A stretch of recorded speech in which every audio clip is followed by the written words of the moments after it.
ছাত্র জনতার উপর গুলি চালিয়ে হত্যার অভিযোগে সাবেক প্রধানমন্ত্রী শেখ হাসিনার বিচার দাবিতে অবস্থান কর্মসূচি ঘোষণা করেছে বিএনপি। সারা দেশে বিএনপির দলীয় কার্যালয়ের সামনে অবস্থান কর্মসূচির অংশ হিসেবে আজ বুধবার মেহেরপুরের গাংনী উপজেলায় অনুষ্ঠিত হয় বিএনপির অবস্থান কর্মসূচি।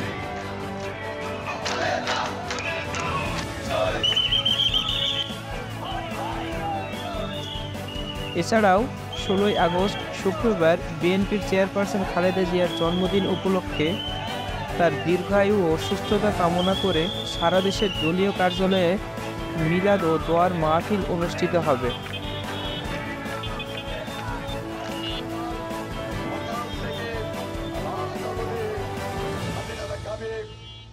একই দিন ছাত্র জনতা আন্দোলনের শহীদদের আত্মার মাগফিরাত ও আহতদের সুস্থতা কামনা করা হবে।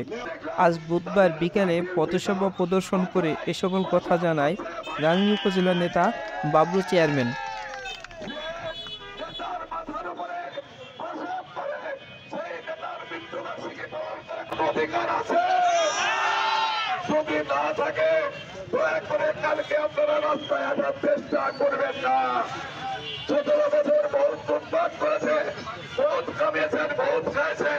যদি আগামীকাল নামার চেষ্টা করেন তাহলে ছাত্র জনতা বিএনপি জামাত থেকে শুরু করে সবাই মিলে আপনাদের সমুখের জবাব দেওয়া হবে।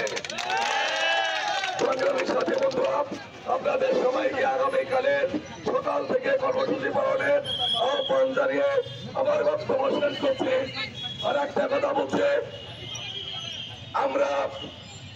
আপনারা জানেন প্রথম আন্দোলনে রংপুর বিশ্ববিদ্যালয়ের ইংরাজি বিভাগের মেধাবী ছাত্র আবু সাইদ হাত উঠিয়ে এই আন্দোলনকে সমর্থন করার জন্য বুকের তাজা রক্ত ঢেলে দিয়েছে।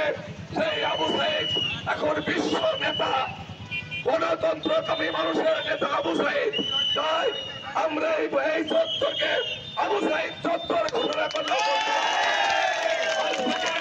এই চত্বর হবে আবু সাইদ চত্বর। আপনারা কি রাজি আছেন? আপনাদের সবাইকে ধন্যবাদ জানাচ্ছি। আগামীকালকে আবু সাইদ চত্বরে আমরা জমায়েত হব, বিক্ষোভ প্রদর্শন করব।